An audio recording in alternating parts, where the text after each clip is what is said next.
మీ ఎలాంటి వ్యాపార ప్రకటనలకైనా వెంటనే మా ఛానల్ సంప్రదించండి. అందరికి నమస్కారం. నేను శిరీష. ప్రస్తుతం మనతో పాటు ఉన్నారు ప్రముఖ జ్యోతిష్య వాచస్పతి బ్రహ్మశ్రీ పోతుకూచి చంద్రమౌళి శాస్త్రి గారు. గురుగారితో మాట్లాడతాం. నమస్కారం గురుగారు. ఓం గం గణపతయే నమః. గురుగారు, విశేషంగా ఏప్రిల్ మాసంలో మిథున రాశి వారికి ఎలా ఉండబోతుందంటారు? ఎలాంటి జాగ్రత్త తీసుకోవచ్చు అంటారు? గ్రహ గోచారం ఈ మాసంలో ఎలా ఉంటుందంటారు వీరికి? ఓం ఆదిత్యాయ చ సోమాయ మంగళాయ బుధాయ చ గురు శుక్ర శనిభ్యశ్చ రాహవే కేతవే నమః. అమ్మ, నవగ్రహాలన్నీ ఈ మిథున రాశి వారికి అనుకూలించాలని, ఈ మాసమంతా కూడా సూర్యగ్రహ అనుగ్రహము వీరికి పుష్కలంగా ఉంది మిథున రాశి వారికి. అంటే మనకి మాసగోచారంలో సూర్యగ్రహం చాలా ప్రాధాన్యత ఉన్నటువంటి పెద్ద గ్రహం అది. మరి ఈ గ్రహము రేపు ఏప్రిల్ 14వ తేదీ వరకు కూడా 10వ స్థానమైనటువంటి మీనరాశిలో ఉండటము, తర్వాత ఏప్రిల్ 15వ తేదీ నుండి మాసాంతము వరకు కూడా ఈ నెల మొత్తము 11వ స్థానము మిత్రరాశి అయిన మేషరాశిలో ఉండటం, అది కూడా ఉచ్చస్థితగతుడై. అంటే బాగుంటుంది, చాలా బాగుంటుంది. అది చెప్పాను కదా, మెయిన్ ఏంటంటే సూర్యగ్రహం ప్రభావమే మాస ఫలితాలలో చాలా విశేష ప్రాధాన్యత కలిగి ఉన్నటువంటిది. సూర్యుడు బాగుంటే మిగతా గ్రహాలన్నీ కూడా కొంత ఫ్లక్చుయేషన్ ఇచ్చినా కూడా ఈయన సోల్ ఎనర్జీని ప్రసాదిస్తూ ఉంటాడు. కాబట్టి వీరి యొక్క ఆత్మవిశ్వాసం ఎంత పెంచుకుంటే ఆల్రెడీ ఉంటుంది సూర్యగ్రహ అనుగ్రహం వలన, మిగతా గ్రహాల యొక్క కారకత్వాలని కొంత వీళ్ళు నడిపించే శక్తి ఆ సూర్యుడు ఇస్తూ ఉంటాడు. మరి అందులో మిథున రాశి వారికి సూర్యగ్రహ బలంతో పాటుగా కేతువు యొక్క గ్రహ బలము, అంటే 3వ స్థానంలో సూర్యుడింట్లో కేతు ఉండటం ఇంకొంచెం ఎక్కువ మోతాదులో వీరికి అనుకున్న కార్యసాధన లభించేటటువంటి శక్తిని కేతు ఇస్తూ ఉంటాడు. అంటే ధైర్యము, కుజవత్ కేతువు, కుజుడు బాలేకపోయినా కూడా కేతు అనేటటువంటి గ్రహము అనుకూలత్వం చాలా ఎక్కువగా ఉంది వీరికి.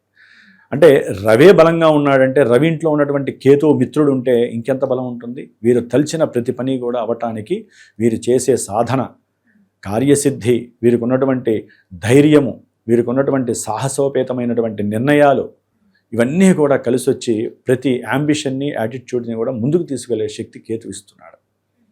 ఈ 2 గ్రహాలే వీరికి అనుకూలంగా ఉన్నాయని మనం చెప్పుకోవాలి. మిథున రాశి వారికి జన్మ రాశిలో ఉన్నటువంటి గురుగ్రహము కొంత ప్రతికూలత్వాన్ని, కాస్త అనారోగ్యపరమైనటువంటి సమస్యలను కలుగజేస్తుంది గురుడు. అట్లాగే భాగ్యస్థానంలో ఉన్నటువంటి రాహుగ్రహము కొన్ని ప్రతిబంధకాలను కలుగజేస్తుంది, ఆటంకాలను ఇస్తుంది. దశమ స్థానంలో ఉన్నటువంటి శనిగ్రహం, అట్లాగే కుజగ్రహము, ఏప్రిల్ 2 నుంచి కుజుడు కూడా 10లోకి వస్తాడు. కాబట్టి కుజశనుల యొక్క ప్రభావము కొంత ఇబ్బందికరమనే చెప్పుకోవాలి. అట్లాగే బుధగ్రహము వీరికి దాదాపుగా ఈ నెల 10వ తారీఖు నుంచి కూడా మీనరాశిలోకి వస్తారు. 11వ తారీఖు నుంచి ఆయన కూడా దశమంలోకి వస్తారు. అంటే వీరి యొక్క జన్మ రాశ్యాధిపతి అయినటువంటి బుధుడు కుజుడితో, శనితో కలిసి ఉండటం, రవితో కూడా 15 వరకు కలిసి ఉంటారు. కాబట్టి ఇక్కడ ఏంటంటే కొన్ని ఫ్లక్చుయేషన్స్ చాలా తీవ్రంగా ఉంటాయి. కాబట్టి అనుకూలించే గ్రహాలు మిథున రాశి వారికి ఈ మాసం అంతా కూడా రవి, కేతు గ్రహాలు. మిగతా గ్రహాలన్నీ కూడా కొంత ప్రతికూలమైనటువంటి భావాల యొక్క కారకత్వాన్ని ప్రసాదిస్తూ ఉంటుంది. మరి ఈ మాసంలో వీరికి ఎలాంటి జాగ్రత్తలు తీసుకోవచ్చు అంటారు ఆరోగ్యపరంగా? అమ్మ, వీరికి ఆరోగ్యరీత్యా చూస్తే సూర్యుడి యొక్క అనుగ్రహం ఉంది కాబట్టి ఏం ఇబ్బంది పడాల్సిన అవసరం లేదు. కాకపోతే జన్మరాశిలో ఉన్నటువంటి గురువు వేధాకారకుడై ఉండటం ద్వారా కొంత గొంతుకు సంబంధించినటువంటి, శిరోబాధలకు సంబంధించినటువంటి, అయితే నరాలకి సంబంధించినటువంటి కొన్ని సమస్యలు వీరిని వేధించే అవకాశం ఉంటుంది. కొంచెం జాగ్రత్త పడటం అవసరం. కొన్ని ప్రమాదాలకు కూడా దారి చూసే అవకాశాలు ఉంటాయి. కుజగ్రహ దృష్టి, శనిగ్రహ దృష్టి పడటం వలన వాహనాల పరంగా కొంచెం జాగ్రత్తలు తీసుకోవాలి. అట్లాగే అప్పులు, ముఖ్యంగా అప్పుల పరంగా వీరి ఆరోగ్యం పాడవాలంటే కొన్ని మందికి అప్పులు కూడా ఎక్కువ వైవిధ్యమైనటువంటి పాత్రను ప్రసాదిస్తాయి. ఇక్కడ కుజశనులు అనేటటువంటి వాళ్ళు శత్రు, రోగ, రుణాలని వృద్ధి చేసేటటువంటి గ్రహాలు. ఈ 2 గ్రహాల యొక్క కలయిక దీర్ఘకాలిక వ్యాధుల్ని కలుగజేస్తుంది. ఒక 10 రూపాయలు తీసుకుంటే ఓ పట్టాన వదలదు, అది కాస్త 1000 రూపాయల దాకా చైన్ రియాక్షన్ అవుతుంది. కాబట్టి ఈ మాసాంతము కూడా అప్పుల జోలికి వెళ్ళకండి, ఆరోగ్యపరంగా జాగ్రత్తలు పడండి. ఆరోగ్యరీత్యా వీరు కాపాడుకోవాలంటే కుజుడికి, శనికి తప్పనిసరిగా జపాలో, దానాలో చేసుకుంటూ, ఏదీ చేయలేనటువంటి ఆర్థిక పరిస్థితి అస్సలు బాగాలేదు, ఆర్థికంగా ఉన్నవాళ్ళు చేసుకోవాలి, లేని వాళ్ళు హనుమంతుడికి సంబంధించినటువంటి అర్చన చేసుకుంటూ, లేకపోతే కుజుడికి, శనికి సంబంధించిన పాపగ్రహాలకి సంబంధించిన స్తోత్రాలు ఆ రోజుకి కుజుడికైతే 7 సార్లు, శని భగవానుడికైతే 19 సార్లు ఆ స్తోత్రాలను చదువుకొని హనుమాన్ చాలీసా, కుజుడిని శనిని సిట్రేట్ చేసే ఒకే ఒక్క దేవుడు హనుమంతుల వారు. కాబట్టి హనుమంతుల వారిని కనుక ఒక్కసారి చాలీసా పారాయణ చేసుకుంటే వీరికి కలిగే భయాలు, అనారోగ్య సమస్యలు, వీరికి కలిగేటటువంటి ప్రమాదాలు, గొడవలు, అప్పులు అన్నీ కూడా మటుమాయమైపోతాయి మిథున రాశి వారికి. మరి ఉద్యోగ వ్యవస్థలో ఉన్న వారికి ఎలా ఉంటుందంటారో, అలాగే ఈ మాసంలో కొత్తగా ఏదైనా వ్యాపారం పెడదాం అనుకునే వారికి కూడా ఎలా ఉంటుందంటారు? మిథున రాశి వారు వ్యాపారానికి సంబంధించిన విషయాలలో ఎక్కడ ముందడుగు వెయ్యవద్దు. కలిసి రాదంటారా ఈ మాసంలో? అసలు వెయ్యొద్దు. ఇక దానికి ఎక్స్ప్లెనేషన్ చేయలేం. ఒకవేళ వేసిన తర్వాత అనుభవించి వాళ్ళు మనకి ఫోన్లు చేసి చెబుతారు. కాబట్టి వ్యాపారపరమైనటువంటి ఆలోచనలు చేయకండి. జాతకంలో యోగించే గ్రహాలు ఏదన్నా ఉన్నా అవి చూపించుకొని వెయ్యొచ్చో లేదో చూడండి. ఎందుకంటే గోచారం మనకి అనుకూలంగా లేనప్పుడు వ్యాపార రీత్యా జాతకం కాస్త యోగిస్తున్నప్పుడు ఏదైనా దీనికి తగ్గ పరిష్కారాలు ఆచరించుకొని చేసుకోవచ్చమ్మా. తొందరపడద్దు, ఆలోచించి నిర్ణయాలు తీసుకోవాలి. వ్యాపారానికి మీరు అడిగిన వ్యాపారంలో ముఖ్య పాత్ర బుధుడు. మరి ఇందా చెప్పినట్టుగా విద్యార్థులకి ఎంతో, మరి వ్యాపారస్తులకి కూడా బుధుడు బాలేదు కదా. కుజుడు శని, ఇటు మిథున రాశిని కుజుడు చూస్తున్నాడు, శని కుజుడు కలిసి 4వ స్థానాన్ని చూస్తున్నారు. వీరి వ్యాపార స్థానాన్ని శని చూస్తున్నాడు. ఇంత ఘోరమైనటువంటి దృష్టి నడుస్తున్నప్పుడు 2 పాపగ్రహాలు, వీరికి ఏ విధంగా వ్యాపారం నడుస్తుంది, ఏ విధంగా భార్యాభర్తల మధ్య సఖ్యత ఉంటుంది, ఏ విధంగా భార్యాభర్తల మధ్య సయోధ్యతో కూడినటువంటి కుటుంబ వాతావరణం ఏర్పడుతుంది. అన్నదమ్ముల మధ్య విపరీతమైనటువంటి సెగలు కనిపిస్తాయి. సెగలే, గొడవలు కూడా కాదు, సెగలు. గొడవల్ని మించినటువంటి పరిస్థితులు ఏర్పడడానికి కుజశనుల యొక్క ఇంటర్లింక్ చాలా ఘోరమైనటువంటి పరిస్థితులను ఇస్తుంది. కొంచెం జాగ్రత్తగా ఉండాలమ్మా. ఇక్కడ భయపడడానికి చెప్పం, ధైర్యాన్ని తెచ్చుకోవాలి. వీళ్ళకి ఏమవుతుందంటే ధైర్యం కాస్త మెండుదనం అయిపోతుంది. శనికి కుజుడికి అసలు పడదు కాబట్టి కొంచెం జాగ్రత్త వహించండి. ముఖ్యంగా వ్యాపారాలలో, ఉద్యోగాదుల్లో ఎన్నో కీలకమైనటువంటి మార్పులు కలిగే అవకాశం ఉంటుంది. కొన్ని పతనాలు కూడా వీరికి జీవితాంతం మర్చిపోలేనటువంటి పరిస్థితుల్ని దారితీస్తున్నాయి. ఎందుకంటే గురుబలం లేదు, కుజశనుల బలం అధికంగా ఉంది, రవి బలం ఒక్కటే వీరికి ఉంది. కాబట్టి వీరు హనుమంతుడికి సంబంధించినటువంటి చాలీసాని కానీ లేకపోతే మంజు సూక్త పారాయణం అని జరుగుతుందమ్మా మన పీఠంలో. శ్రీమాత జ్యోతిషాలయ పీఠంలో జస్ట్ 5 ఇన్ఫర్మేషన్ కోసం చెప్తున్నానమ్మా. మా పీఠంలో ఇలాంటివి జరుగుతున్నప్పుడు కాలంలో ఎన్నో రకాలైనటువంటి పరిహారాలు, అంటే భరాయించే వాళ్ళు, భరాయించలేని వాళ్ళు ఉంటారు.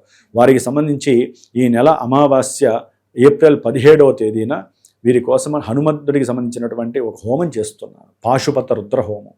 అట్లాగే ఈ 40 రోజులు కూడా కుజుడు శని కలిసి ఉన్నటువంటి దోష పరిహారార్థమై కొన్ని రాశుల వాళ్ళల్లో ఈ రాశుల వారు కూడా మిథున రాశి వారు ఉన్నారు కాబట్టి వారి కోసం మన్యు సూక్త పారాయణము కుజుడికి శనికి జపం ఆచరిస్తున్నాను. చేసి మే 12వ తేదీ మళ్ళీ హనుమంతుడి యొక్క జయంతి ఉంటుంది, అసలైనటువంటి హనుమత్ జయంతి. ఆ రోజున విశేషమైనటువంటి శ్రీరామచంద్రుడి వారికి హోమము, అట్లాగే మన హనుమంతుల వారికి సంబంధించినటువంటి హోమము జరుగుతుంది. ఆ రోజున తమలపాకులతో ప్లస్ వడలతో ఆ రోజున విశేషంగా హోమం చేసేటటువంటి పరిస్థితి తీసుకుంటున్నాం.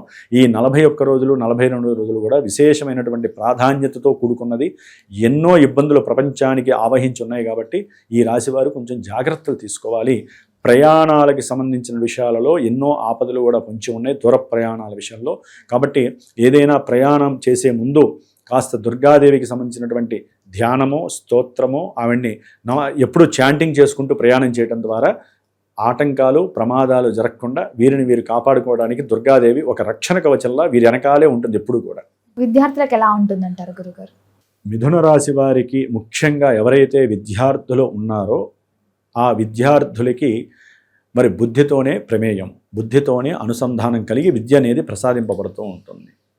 మరి ఆ బుద్ధికి కారకుడు వీరి యొక్క జన్మ రాశ్యాధిపతి, మిథున రాశికి చతుర్థాధిపతి బుధుడే. అంటే వీరికి టోటల్గా చదువుకునేటటువంటి విద్యార్థులకి బుధుడు బలంగా ఉంటే చక్కటి విద్య లభిస్తుంది. మరి బుద్ధికారకుడైనటువంటి ఈ బుధుడు ఏప్రిల్ మాసంలో 11వ తేదీ నుండి కూడా శనితో కలవటం వలన కాస్త ప్రతి విషయంలో విద్యలో వెనకబడటం, మందగింపు చర్యలు, అదిగాక బుధుడికి అది నీచస్థితి. బుధుడికి నీచస్థితి వలన పూర్తిగా బలాన్ని కోల్పోతాడు. అంటే తెలివితేటలు కాస్త నిర్వీర్యం అయిపోతూ ఉంటాయి. అప్పటి వరకు బాగా చదివే వాళ్ళు ఉన్నట్టుండి ఎందుకు చదవరో తెలియదు. బుద్ధి వక్రించి అవసరం లేనటువంటి వేరే ప్రయోగాల వైపు వెళ్తూ ఉంటుంది. బుద్ధి వక్రిస్తే ఏంటంటే అమ్మా వీరికి చేసే పని ఏంటో తెలియదు. చెయ్యకూడని పనులన్నిటికీ విద్యార్థులు ముందుకు వెళ్తూ ఉంటారు. అక్కడ వీరికి చదువులో వెనకబాటుతనం ఎదురవుతుంది. దానికి తోడు కుజుడు ఒక ఆయన రంగంలో దిగుతాడు. దానివల్ల ఏమవుతుందంటే 10వ తేదీ నుండి కుజుడు బుధుడు కలవటం ద్వారా వీరి యొక్క యాక్షన్స్ యాటిట్యూడ్స్ ఎక్కువ మోతాదులో పనిచేస్తాయి. ఉండాల్సినటువంటి బుద్ధిబలం ఉండదు, తెలివితేటలు ఉండవు. అవన్నీ కూడా వేరే రకమైనటువంటి కోపము, ఆవేశము, దురుసుతనము, అట్లాగే నిగ్రహించుకునేటటువంటి తత్వం తగ్గటము, ప్రతి పనిలో ఆలస్యము, అలసత్వము, అంటే ఈ కుజ శని గ్రహాలు బుధుడు 3 గ్రహాల యొక్క ఆ సిస్టమ్ అనేటటువంటి నెర్వస్ అవుతుంది. అయితే రవి బలం వలన ఏంటంటే ఎంత రవి ఉన్నా కూడా 2 గ్రహాలు పట్టుకోవడం వలన రవి బుధుల యొక్క శక్తి కొంతవరకు తగ్గిపోతుంది.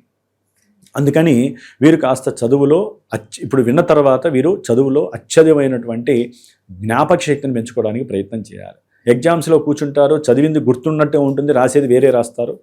దాంతో విద్యలో లేనిపోని సమస్యలు క్రియేట్ అవుతూ ఉంటాయి. కాబట్టి విద్యార్థులు కొంత జాగ్రత్తగా ఉండి విష్ణు సహస్రనామంలో మనకి ఏదో ఒక శ్లోకాన్ని, ఎందుకంటే వాళ్ళు విష్ణు సహస్రనామం అందరికీ రాదుగా, ఏదో వాళ్ళ నక్షత్రాన్ని బట్టి ఏదో ఒక శ్లోకాన్ని చక్కగా చదువుకొని పెద్దవాళ్ళు కనుక చక్కగా చదివించేసి 11 సార్లు 21 సార్లు చదువుకోవటం ద్వారా ఈ కంజంక్షన్లో రవి బుధ శనులకి సంబంధించినటువంటి దోషము తొలగిపోవటానికి విష్ణు సహస్రనామం ఒకటే మార్గం. కాబట్టి విద్యార్థుల పరంగా ఆ విధంగా చేసుకోవటం చాలా విశేషము. లేనిపోని పోకడాలకి, లేనిపోని ఆలోచనలు వీళ్ళు గనక తీసుకోకపోతే చక్కటి విద్యని ప్రసాదించే శక్తి సూర్యగ్రహ బలం వీళ్ళకిస్తోంది. ఆత్మతో వీళ్ళు సోల్తో మాట్లాడుకోవాలి. నేను ఎందుకు ఇట్లా చేస్తున్నాను, నేను చదువుకునేవాడినే కదా, లేకపోతే నేను ఎందుకు ఇట్లా అనవసరమైనటువంటి ప్రయోగాలు చేస్తున్నాను అని వీళ్ళల్లో వీళ్ళు ఆత్మతో మాట్లాడుకుంటే, ఆత్మ సరైనటువంటి, అంటే ఆత్మలంటే వేరే ఆత్మలు కాదు, వీరిలో ఉన్నటువంటి ఇంకో మనిషి ఉంటాడు కదా, వారితో మాట్లాడుకుంటే సోల్ అనేటటువంటిది కరెక్ట్ నిర్ణయాన్ని ప్రసాదించడంలో సూర్యబలం చాలా అత్యద్భుతంగా ఉంది మిథున రాశి వారికి. మరి అన్ని రంగాల వారికి ఈ మాసంలో ఎలాంటి దైవారాధన బాగుంటుందంటారు? ఎలాంటి పరిహారాలు చేసుకుంటే ఈ గ్రహాల శక్తి బాగుంటుందంటారు? అమ్మ, మీరు అడిగింది ఒక విషయంలో కరెక్ట్. బుధుడు స్థానంలో గురుడు ఉన్నాడు, గురుడింట్లో బుధుడు ఉంటున్నాడు. వీళ్ళిద్దరూ కూడా 2 శత్రుక్షేత్రాల్లోనే ఉన్నారు. అంటే వ్యాపారపరమైనటువంటి విజ్ఞాన దోషం కలుగుతుంది.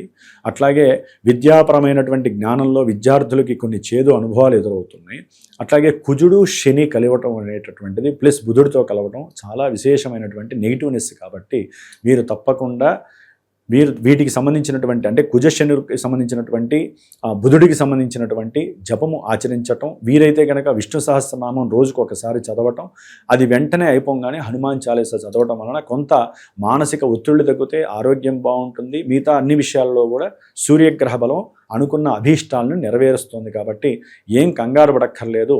అవకాశం ఉన్నటువంటి వాళ్ళు వారి యొక్క పర్సనల్ జాతక జ్యోతిష్యం ద్వారా మాత్రమే ఏదైనా సరే ఈవెంట్స్ అనేవి ఉంటాయి కదా, కొన్ని ఈవెంట్స్, వివాహము, విద్య, వీటిల్లో దాంపత్య అనుకూలత, లేకపోతే వాళ్ళకున్న సమస్యలు తొలగిపోవటానికి ఆ విషయాల కోసం సరైనటువంటి గురువుని ఎంచుకొని వారి యొక్క జాతక పరిశీలన చక్కగా విని వాటి పరంగా ఏవైనా సరే ఈవెంట్ వైజు దోష పరిహారాలని గోచారంలో లింకు చేసుకొని ఏ దోషాన్ని సరైనటువంటి పరిహారంగా ఆచరించాలో దాన్ని ఆచరించడం ద్వారా వారి జీవితంలో కొన్ని దుర్భరకరమైనటువంటి పరిస్థితులను ఎదుర్కోకుండా అవి కాపాడతాయమ్మ. అది హోమం కావచ్చు, జపం కావచ్చు, అభిషేకం కావచ్చు. సరైన గురువు ద్వారా మాత్రమే వారికి సలహా దొరుకుతుంది. గురుగారు, మొత్తం ఇదే మాసంలో మిథున రాశి వారికి ఎలా ఉంది, ఎలాంటి జాగ్రత్తలు తీసుకోవాలో తెలియజేసినందుకు ధన్యవాదాలు. ఓం గం గణపతయే నమః.